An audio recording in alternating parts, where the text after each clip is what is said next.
Guys welcome back to my YouTube channel. আমি আজকে একটুর জন্য বেঁচে গেলাম। কেন বাঁচলাম, কি হয়েছিল আমার সাথে, তোমরা ভিডিওটা শেষ পর্যন্ত শোনো, বুঝতে পারবে। আমি আজকে এসেছিলাম জমিতে বিকেলবেলা, ভাবলাম যে একটু ঘোরা হবে আর জমির কি অবস্থা আছে, জল টল আছে না নেই সেই ভেবে আবার আবার চলে এলাম যে একটু জমিটা দেখে আসি। আসার পর যেটা জমির চারিদিকে ঘুরছিলাম আল ধরে, ওই আল ধরে একটা হালকা মানে জঙ্গল টাইপের ছিল, যেখানে লোকজন প্রায় হাঁটে না। সেই জায়গাতে আমি কিন্তু আজকে হাঁটছিলাম, যে 4-5টা ঘুরতে হবে বলে হাঁটছিলাম। এবং হাঁটতে হাঁটতে হঠাৎ আমার বাম পা পড়ে যায় কিন্তু একটা সাপের ওপর। সম্ভবত সাপটার মাথার ওপর আমার পাটা পড়েছিল।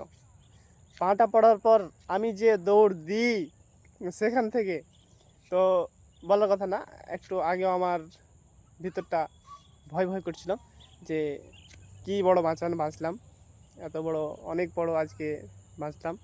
দেখা হচ্ছে পরের ভিডিওতে, ততক্ষণ পর্যন্ত ভালো থাকবে। পরের ভিডিওতে সাবস্ক্রাইব করে দাও এবং ভিডিওটাতে লাইক করে দাও। তোমাদের সঙ্গে কারোর সঙ্গে এরকম ঘটনা কি ঘটে থাকলে কমেন্টে অবশ্যই বলে যাবে। দেখা হচ্ছে পরের ভিডিওতে।